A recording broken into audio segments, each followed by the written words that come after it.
What's up, guys? Before we get you into the episode today, I just want you to know this is part 1 of 2 of the presentation that I did for Randy Thompson and his crew up in Acton, Wyoming at his private study group earlier this summer. And it's around your life insurance funnel. Okay, so this strategy and this concept is one that allowed me to write 200 plus life insurance applications every single year with, over 100,000 in annual premium every single year. And so it has the potential to do the same for you. Hope you guys enjoy. Well, guys, I haven't done anything like this before, but I'm excited about it. I want to get really, really simple, get down to like the most simplest form of where we're writing life insurance policies in our offices, okay? But before then, I want to kind of hear from you guys. All of us are agents in the room, right? It's one thing, we take information like this back to our teams, right? And we take it back to our agencies and you guys can go and run this stuff and get results, right? Why aren't our team members getting the same type of results? Like, what's preventing our teams from actually taking this stuff, this knowledge, and actually getting results in writing policies? What are the challenges? What are we facing? What do you guys think? Busyness. Okay, so they're busy. Jeff? Lack of confidence. Okay, so they're not confident. Okay. Complexity. It's a little too complex. It's not simple enough for them. Okay. What else? Fear of rejection.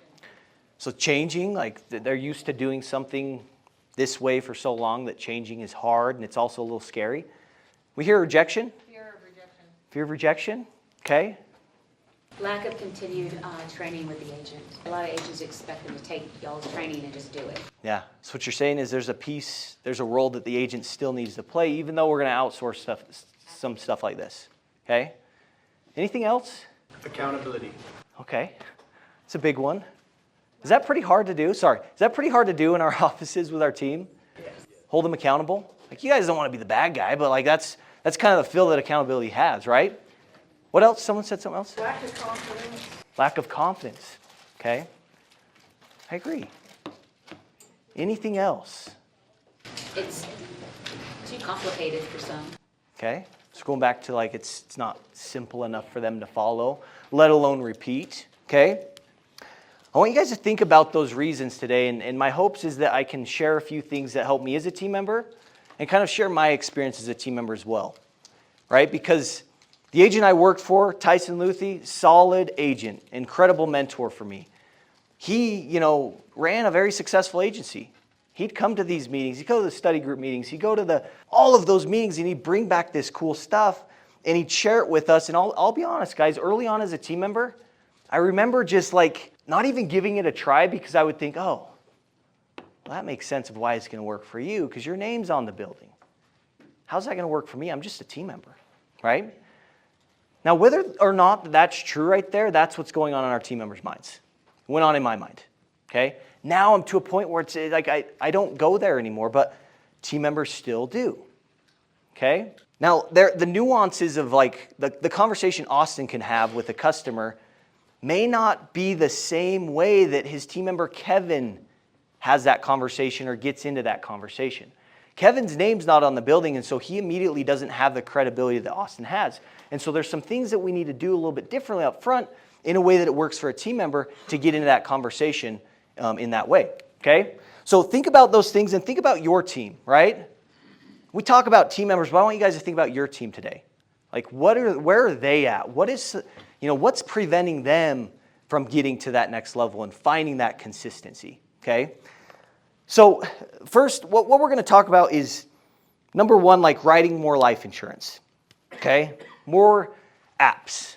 We talked a lot about premium at this study group, which I think is phenomenal. I want to kind of go upstream a little bit and talk about where can we write all of these apps, get them into this life insurance funnel, and then show them stairs and buckets, okay? Let's say that Ed, you guys write 100 life insurance policies this year. Next year, you show each of those 100 people stairs and buckets. What would that do for your agency? Right? I mean, if we just had a system in place where we could just get people some sort of policy, even if it's a measly instant answer, we get them on the book of business, they're now in our life insurance funnel. then just think about the compounding effect. If you do 100 apps every single year for the next 5 years and you meet with those customers every single year and you show them stairs and buckets, just think about what that would do for your agency. Okay? I'll share what it did for me, but first let's talk about where to go to create life insurance opportunities. Okay? So we're going to do this. We're going to go, and I'm just going to call this agency sales map. Okay? We're going to break this down and figure out where all of our life insurance opportunities are being created from. Okay? So where can we write life insurance? Well, I feel there's really two spots. Okay? It's either our new business conversations or it's going to be our current customers. But let's dive a little bit deeper into this. Okay? So our current customers, I guess let's start with new business. Talk to me about the leads that we're getting in our offices. What types of leads are we getting? I know we're getting statefarm.com, so I'll put that in here. But like, what are some other leads that we're getting in our office? Just for auto, new business, anything. Okay, so referrals, I hear events. Okay, referrals, events, statefarm.com leads. What else? Internet leads. Love it. Keep thinking of those things and keep letting me know. But for new business, guys, there's really two types of new business opportunities that we can create in our offices. They're either inbound in nature or they're outbound. Okay? And guys, this is going to be simple, but you'd be surprised that sometimes we don't go this simple, and our team members don't understand this either, okay? But with an inbound lead, what's the definition of an inbound lead? Like, what does it look like? Well, in my eyes, an inbound lead is someone that has submitted some information online to get different quotes, right? Something happened that got that person to want to switch their insurance, right? They're in a situation where there's a handful of different reasons, but maybe their price went up. Maybe they had a bad claims experience. Maybe they're just not super happy with the service, right? But an inbound lead is when a customer proactively is looking to change or get quotes for their insurance. Does that make sense? Okay? So we mentioned a lot of these, but it's the statefarm.com leads. Okay? It's inbound because they submit their information online. Okay? Although we're calling them outbound, it's still an inbound lead. Okay? Statefarm.com, we've got internet leads. Okay? I feel like event leads are kind of more of an outbound, right? Like we're kind of approaching people at a farmer's market or they're coming over. They're not necessarily in a position where like, I need to change my insurance, right? So event leads could be outbound. Okay? I think our referrals, guys, our referrals can be both inbound and outbound, depending on how it's given, right? Tom might refer someone to my agency and they call me. They say, hey, I was referred by Tom. That's an inbound lead, right? Something got Tom to want to, or Tom's friend to want to call me. Whereas an outbound lead, so we'll put referrals, both of those spots.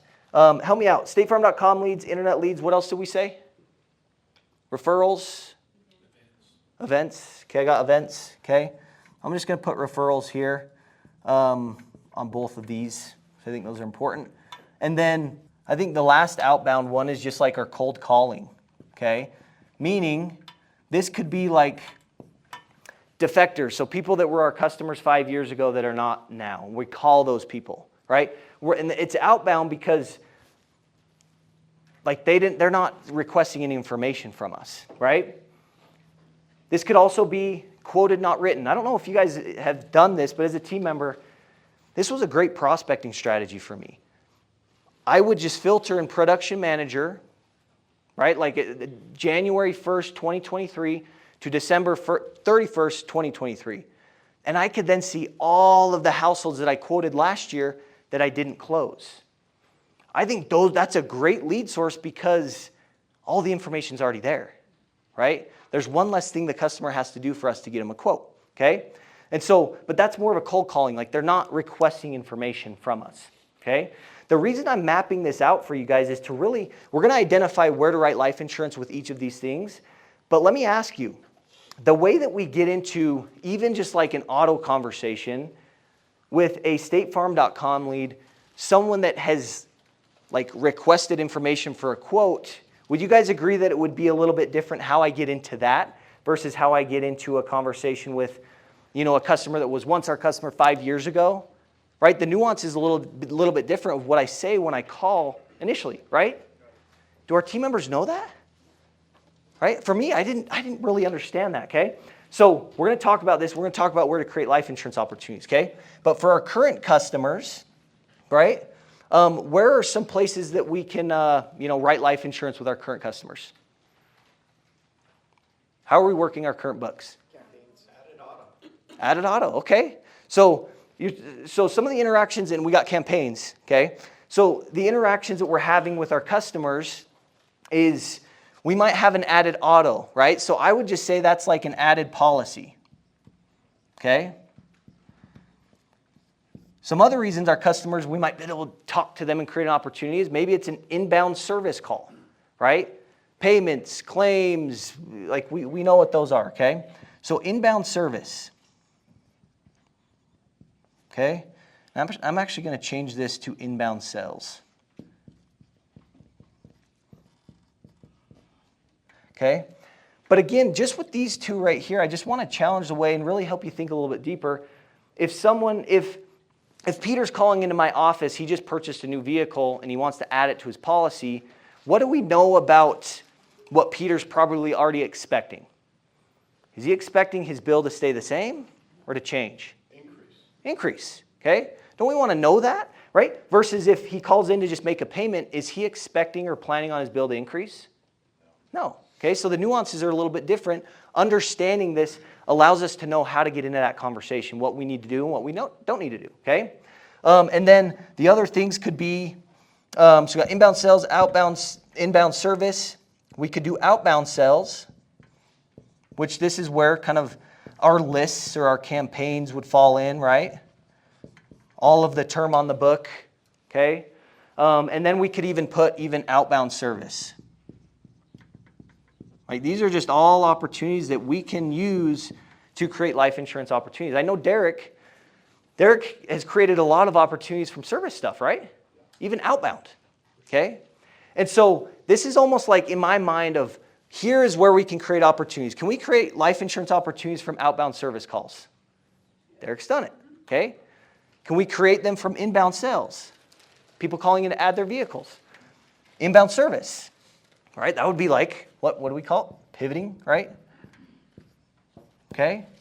Or even our outbound sales, different lists that we're calling on. But the nuances with each of these things, with how I'm going to pivot versus, like, do I need to pivot if someone's calling in to add a vehicle, right? Like, the nuances are going to be a little bit different. With this one right here, people are expecting their bills to change, right? Whereas inbound service, they're not. Anyways, that's kind of where we can create all of these, okay? So outbound service, inbound sales, pivoting from our service calls, lists, statefarm.com leads, internet leads, referrals, event leads, referrals, cold calling. Like, we've got a lot of places where we can pivot to life insurance, okay? These are all of the places that we can go to create life insurance opportunities. Question is, which ones of these are you doing and which ones are we not doing in our offices, okay? For me, when I was a team member, I was a hybrid role, okay? So I was doing sales and service. I would create opportunities with any time that I could interact with someone, okay? But the nuances in the way that I would get into life insurance is different from people that might be calling inbound than outbound. What we deal with the outbound is I don't know what's going on in Mark's day if I'm calling outbound, right? He got a quote from me, maybe last year, but he's not requesting information. There's nothing going on in Mark's life right now that says he wants to look for his insurance. At least I don't know that.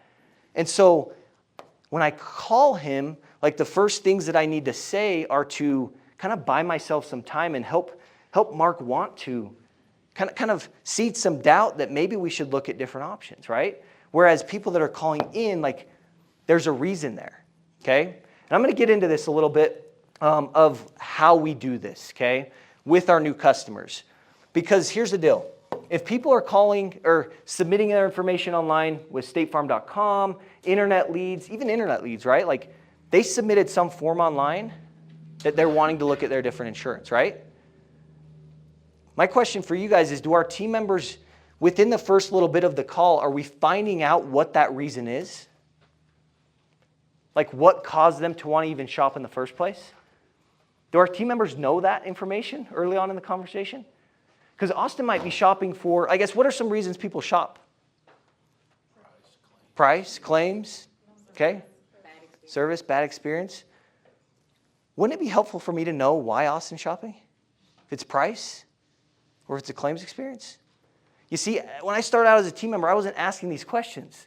But when we know the answers to these questions, we can probe a little bit, right? People will change for really two reasons, okay? The first reason is pain. If they're in enough pain, they'll do anything to solve the problem. Will you guys agree? The next one is fear of future pain, okay?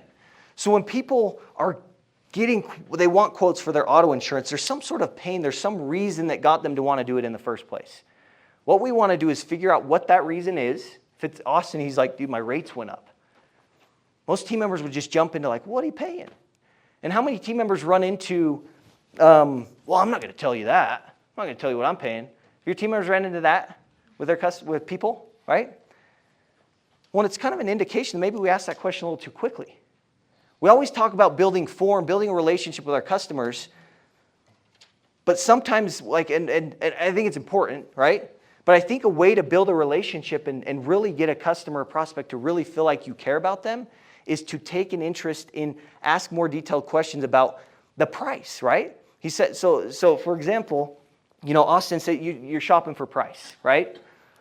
What I could ask, I want to do some connecting questions. I want to understand more about Austin's situation. I want to understand and kind of build that pain out a little bit with him, okay? So I could say, Austin, I hear that a lot. With that price, was it like a gradual increase over the last, handful of months, or was it just, did you recently see it just shoot up, right? Answer that question for me. Did we have any claims or any tickets, any accidents, or any reason that you feel like it would have shot up? See what those questions are doing for Austin, right? If there wasn't a reason why that went up, what am I doing there? I'm seeding doubt.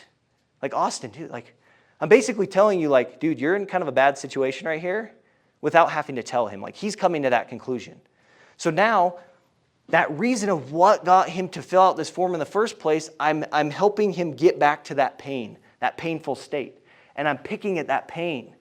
Because now the problem that was once here is now here. And what do you think that does to my credibility when I can help him actually understand that through these questions? You going to trust me more? Right? I mean, what insurance sales team member is doing that? Okay? And so that's the power of that, right? Another thing that you can do with coverage, and I've heard this talked about, is when you get to the coverage screen, and I say, hey, Austin, it looks like you chose, we've got liability limits at $50,000, $100,000, and $50,000. I guess what made you decide on those coverages? Now I'm seeding doubt into the fact that your situation's not really where it should be. That's a little concerning, right? Without me even having to tell you it's concerning. Okay? You see how those questions can position ourselves in a way to where it's like, now I've built out this problem, he's feeling that pain a little bit more, and he's realizing, holy crap, maybe I'm not in a good position. But me just asking those questions, he's now viewing me as an advisor, as someone that's a professional, right? And now my solutions carry weight. Now we're even further away from the price conversation, right? Now I've got you on results-based thinking. And what do most insurance companies do when someone calls in to get a quote? They just, apples to apples, they're doing it like everybody else. So if we want to be different than everybody else and get different results from everybody else, we got to do things differently. That's what I encourage you to take back to your team is, first of all, if people are, if they've filled out something online that they're shopping their insurance, find out what that reason is and probe at that, right? Because it will seed doubt. It will allow your team members to be positioned as this expert, people that they trust, okay? That's another way to build a relationship with people, okay? But it will give you so much, you'll basically be in the driver's seat, okay? And those initial questions of what made you think that maybe, you wanted to look at different options for your insurance. He tells me, my rates went up, right? These questions will naturally progress to me getting the information that I want, which is how much you're paying. Because if I can figure out what has you shopping and pick at that pain a little bit and figure out what price you're paying, I'm now in the driver's seat to make recommendations, right? Okay, so that is one thing with new business, okay? Figure out why people are shopping. We want to know that, right? So we can help them go back to this, If we can build that pain gap, makes our conversations a lot easier. Conversation goes away from price. Now we're at a whole different ballgame. They haven't had that before. So figure out why they're shopping and try to figure out what they're paying. That's what I'd take back to the team.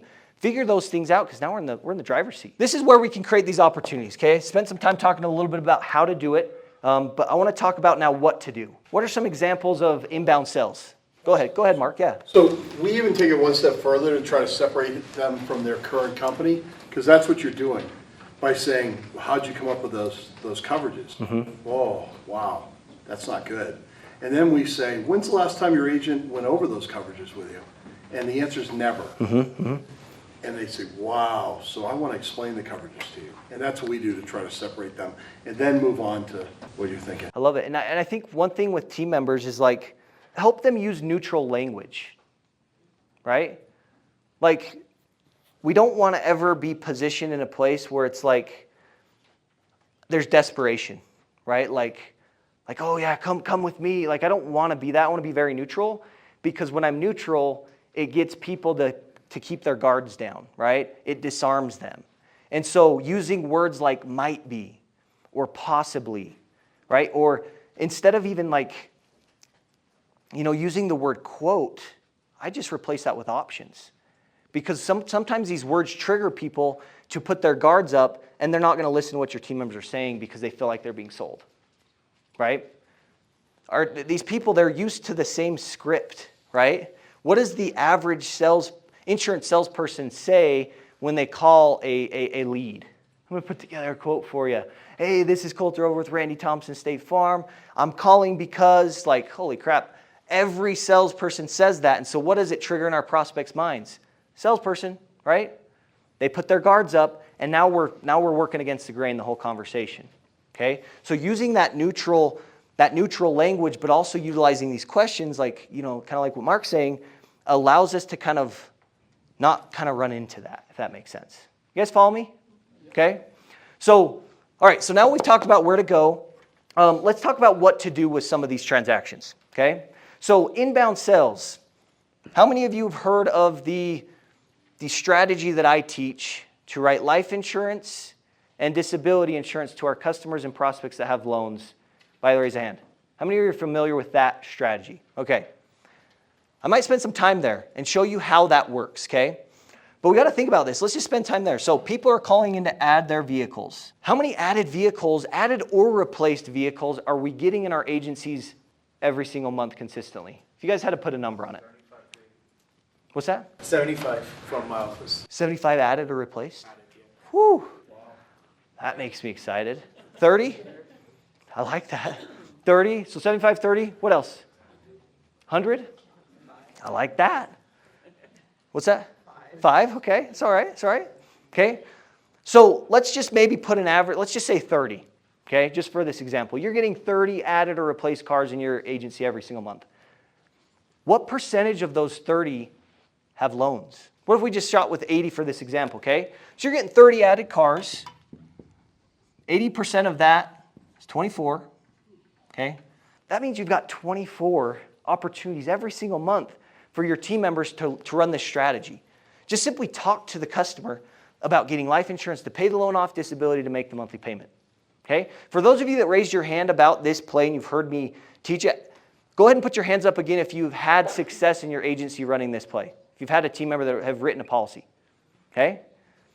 Guys, it works. It works so well. And one of the reasons that it works so well is because we understand our prospect. We understand our customer. I think we focus way too much on product training and not enough on prospect training.